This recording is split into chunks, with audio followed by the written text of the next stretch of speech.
Hold on to your butts. These are the Squashbuckler Diaries.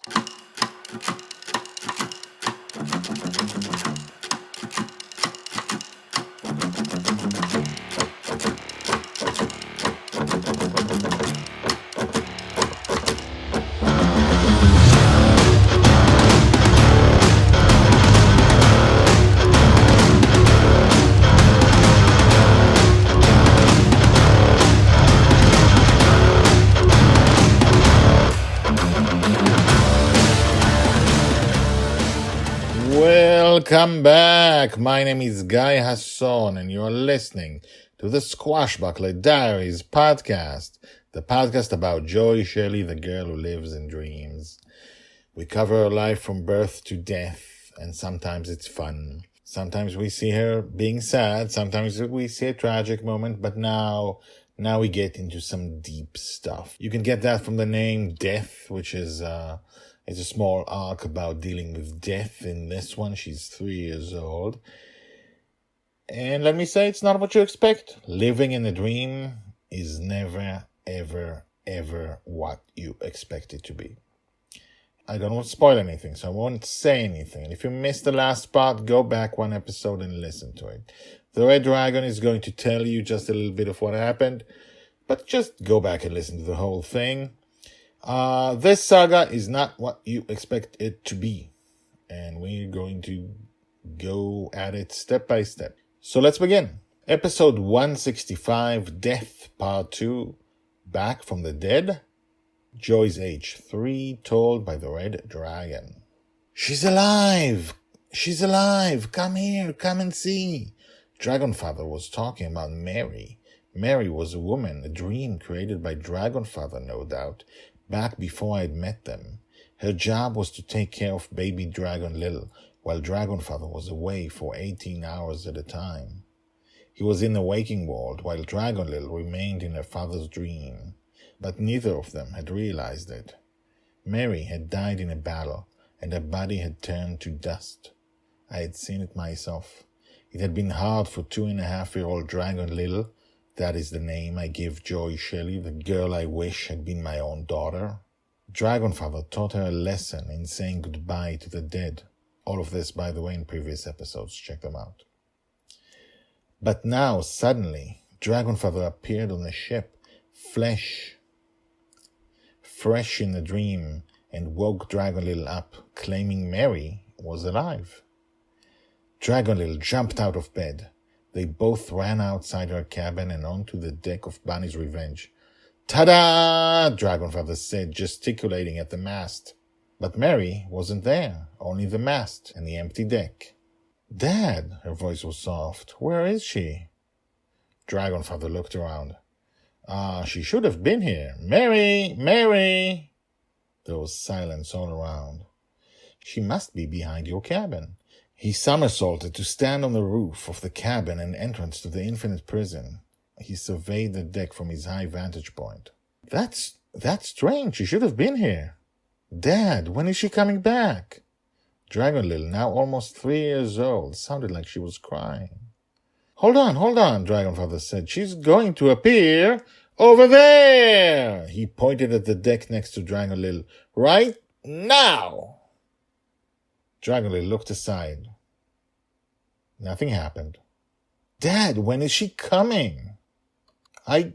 Why isn't this walking?" he mumbled, looking at his hands. "When is she coming?" Dragonfather jumped down to land next to his daughter. Joy, I don't know, I was so sure." "You said she was coming." Dragonfather let out a breath that turned into a cry as he hugged her. "Oh my God, what did I do? I was sure I could make her come back." While hugging her, he spread his fingers behind her back as if casting a spell on the deck. Nothing happened. "Damn it!" Dragon Little cried. Then she hit his chest and separated from him. "You lied to me!" "I didn't." He sounded desperate. "I didn't lie to you." "Where is she?" "I don't know." "You said you did know." "I do know." He wiped a tear from his eyes. "She's not coming, Joy. I was wrong."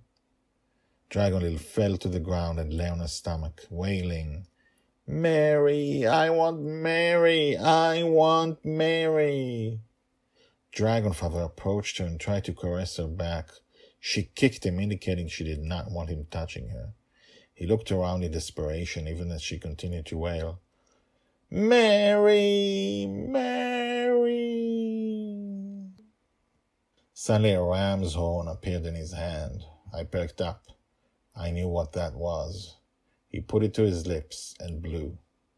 He was calling me. He was calling on the red dragon for help.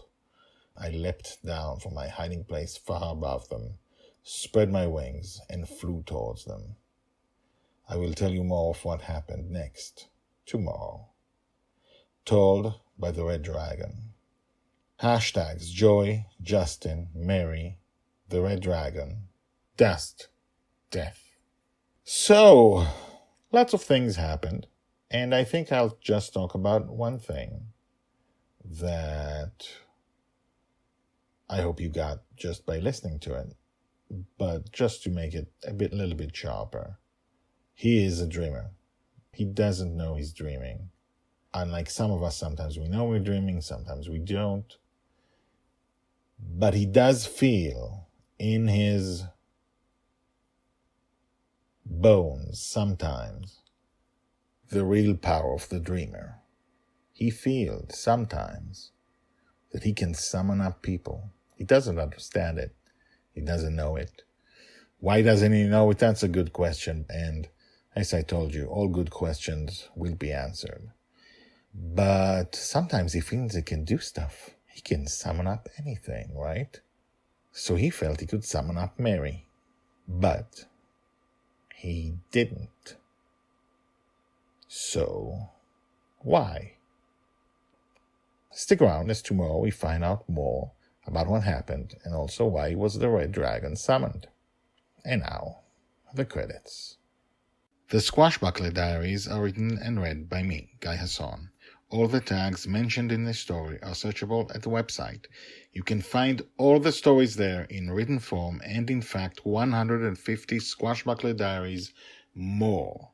The Squashbuckler Diaries is the diary of Joy Shelley, the girl who lives in dreams. She'll be called the Forgotten Girl by her father. She'll be a true heroine. She'll change the world. This project shows her entire life from birth to death. Check out the website at guyhasson.com. That's GUYHASSON.com. I've been an author and a playwright for more than 30 years, and this is the first time I've used the guyhasson.com website, because The Girl in the Dream is my life project. If you have questions, if you want to comment, please do. You can comment at the website or email me at guyhasson@gmail.com. That's GUYHASSON, GUYHASSON @gmail.com. The theme music is called Brass Gentleman and is created by Thomas Howardek. My name is Guy Hasson, and this is my life project.